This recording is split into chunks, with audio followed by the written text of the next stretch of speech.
tema ha causado una serie de reacciones a nivel mundial a través de los organismos regionales. También ha existido un pronunciamiento en el sentido de rechazo en torno a este decreto ejecutivo emitido por el presidente de los Estados Unidos, Barack Obama. Pero ¿cómo es asumido este anuncio por parte de las autoridades venezolanas? Pues para conversar de aquello nos acompaña ya la embajadora de Venezuela en Ecuador, Carol Delgado, a quien le damos la más cordial bienvenida.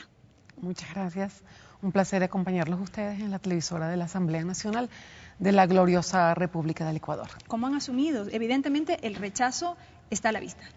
Absolutamente. Ha habido un rechazo tan contundente en Venezuela con respecto a esta medida que aún sectores de oposición se han pronunciado pues rechazando esto, porque de algún modo esto es un decreto ejecutivo que plantea que Venezuela es una amenaza inusual y extraordinaria contra la seguridad nacional de los Estados Unidos de América.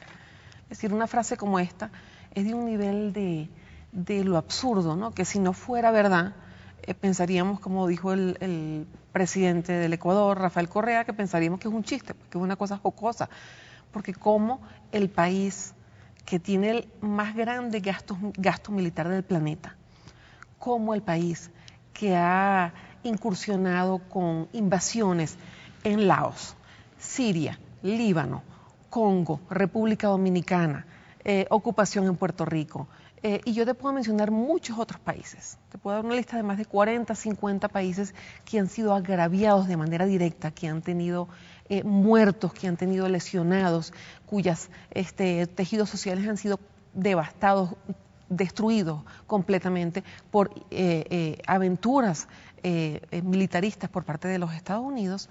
Entonces, como ese país, que es el más grande violador de los derechos humanos, no dicho por mí, el doctor Martin Luther King Jr., que es uno de los padres fundadores de la nación estadounidense, decía: mi país es el más grande promotor de la violencia en el mundo. Lo decía a raíz del tema de la guerra de Vietnam, que generó cerca de 3 o 4 millones de fallecidos, de asesinados pues, por la guerra.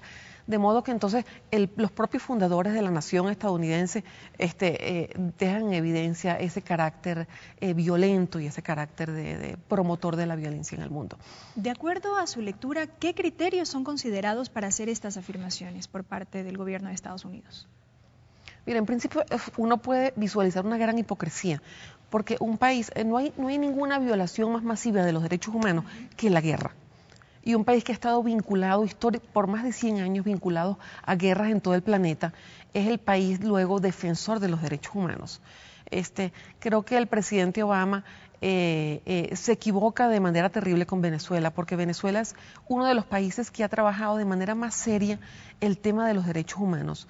Nosotros primero fuimos víctimas durante los años 80 y 90 de violaciones masivas y severas a los derechos humanos. En los años 80 y 90 hubo masacres de miles de personas, fundamentalmente de los sectores más vulnerables de la sociedad. El tema del Caracazo,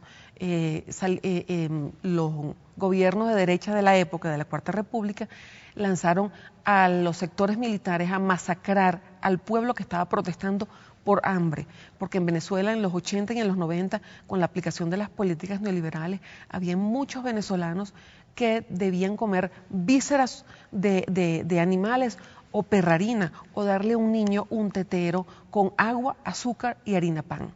Eso es lo que ocurría en Venezuela. En Venezuela, mire, la FAO recientemente ha asegurado que hay 4.700.000 venezolanos que ya no pasan hambre. Entonces, esos venezolanos que pasaban hambre insurgieron, se rebelaron contra esas políticas y fueron masacrados. De modo que porque venimos, el gobierno bolivariano parte y la gesta del presidente Hugo Chávez viene precisamente de esa experiencia traumática con el tema de los derechos humanos. Nosotros en la Constitución de 1998 nos aseguramos de crear un sistema garantista de los derechos humanos.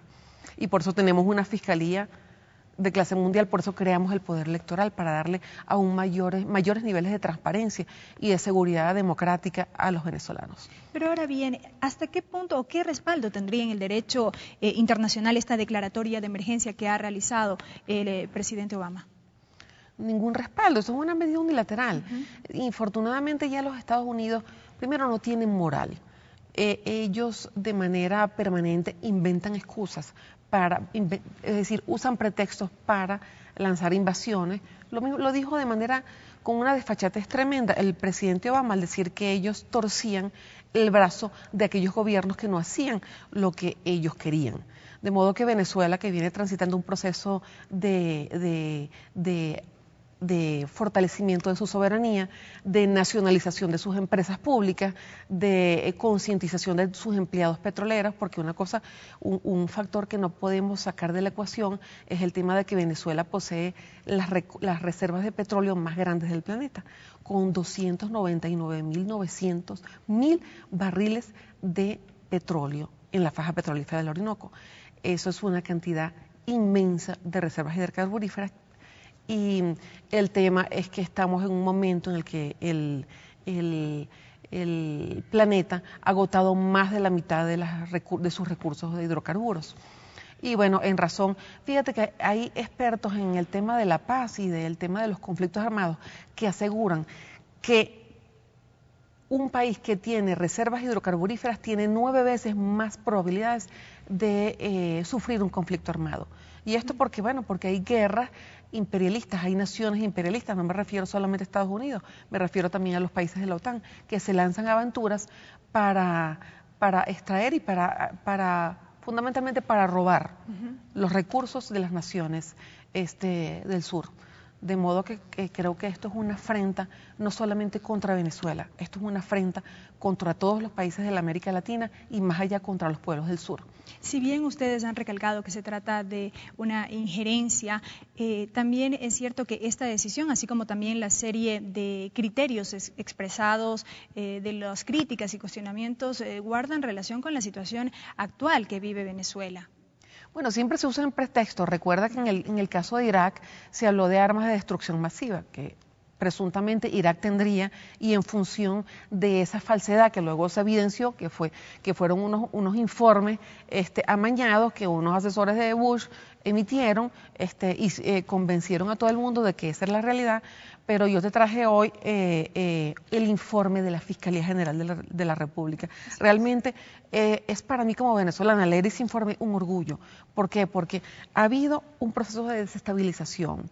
Tenemos en Venezuela una derecha forajida, una derecha que ha decidido, que ha perdido 18 elecciones, de 19 elecciones democráticas que hemos tenido en el país, ha decidido tomar el poder por la vía de la violencia. Entonces, durante 2013, a raíz del triunfo del presidente Nicolás Maduro Moro, han estado en una dinámica de desestabilización y han ido a las calles, han hecho cosas tan absurdas como prenderle fuego a un kinder con 80 niños dentro. Han hecho cosas tan absurdas como quemar sistemáticamente centros de diagnóstico, es decir, centros de salud comunitaria. Eso es una cosa que no se hace ni siquiera en tiempos de guerra. Es decir, dentro del derecho internacional humanitario, eso no es aceptable ni siquiera en tiempos de guerra. Entonces, en un país como Venezuela, una posición forajida que está desesperada, que está jugando un papel terrible, porque por una parte le llevan un cuento a las instancias internacionales de que hay una gran cantidad de violación a los derechos humanos, pero es que los mismos que provocan la violencia y la situación de desestabilización son ellos mismos. Y lo otro es que no quieren asumir responsabilidades. La oposición nunca asume responsabilidades y ya, mira, Venezuela ha perdido cerca de 30.000 millones de dólares de 1998 al 2015. Y te explico por qué. Porque nada más que el paro petrolero estuvo cercano a los 20.000 millones de dólares. Porque venimos 98, gana el presidente Chávez, en el 99 tenemos la constituyente, en el 2002 ya se da el golpe de Estado contra el presidente Hugo Chávez, que lo saca del Palacio Presidencial por 2 días. Luego, inmediatamente tenemos 2002-2003, se da el paro sabotaje petrolero. Después tenemos el boicot de las elecciones de la Asamblea Nacional. Después tenemos en el 2007 intentos de magnicidio, intentos permanentes de desestabilización. Y ahora tenemos el tema de lo que se llama la guarimba, que es una violencia vandálica desatada en las calles de Venezuela y de las principales ciudades del país. Brevemente, señora embajadora, a propósito de estos criterios que usted ha compartido, entonces el gobierno venezolano entendería que esta declaratoria buscaría de alguna manera profundizar esta inestabilidad política que se vive en Venezuela. Mira, yo creo que es clarísimo, el gobierno estadounidense está forzando, estimulando el caos para ver si fuerza un cambio de gobierno, pues, ¿no? Es decir, le están buscando las vías no constitucionales, las vías no legales. ¿Cómo responderá el gobierno frente a estas acciones? Y el gobierno con una altísima moral y con una gran claridad política, con una gran unidad cívico-militar. Ayer el presidente Nicolás Maduro se apersonó ante la Asamblea Nacional de la República Bolivariana de Venezuela para solicitar una ley habilitante a los efectos de poder tomar las decisiones y poder tener un poco más de libertad para defender a la República ante estos momentos de amenaza. Pero ten la certeza de que el pueblo de Hugo Chávez, confrontado con el imperialismo estadounidense, sabrá vencer una vez más. Los pueblos del mundo tienen claves de sabiduría, tienen claves para repensar, para reconfigurar, remodelar sus procesos de búsqueda por la soberanía, por la libertad y la justicia, y estamos seguros de que el pueblo venezolano saldrá victorioso. José Martí, el gran líder de la Revolución Cubana, decía que las trincheras de ideas valen más que las trincheras de piedra. Y nosotros estamos muy fortalecidos. ¿Por qué? Porque el presidente Chávez nos dejó con grandes escudos muy poderosos, como podemos mencionar la Alianza Bolivariana para los Pueblos de Nuestra América, nos dejó también un sistema multilateral fortalecido con la Unión de Naciones Suramericanas, nos dejó una comunidad de estados latinoamericanos que ahora mismo han expresado respaldo frente a estas acciones. Así es, y evidentemente será un tema que seguirá generando expectativa y noticia en los próximos días. Gracias la presencia de Carol Delgado, embajadora de Venezuela en Ecuador, con quien hemos compartido este diálogo a propósito de la situación política que se vive en su país. Gracias su presencia. Amigos, una pausa, enseguida más información, no se vayan.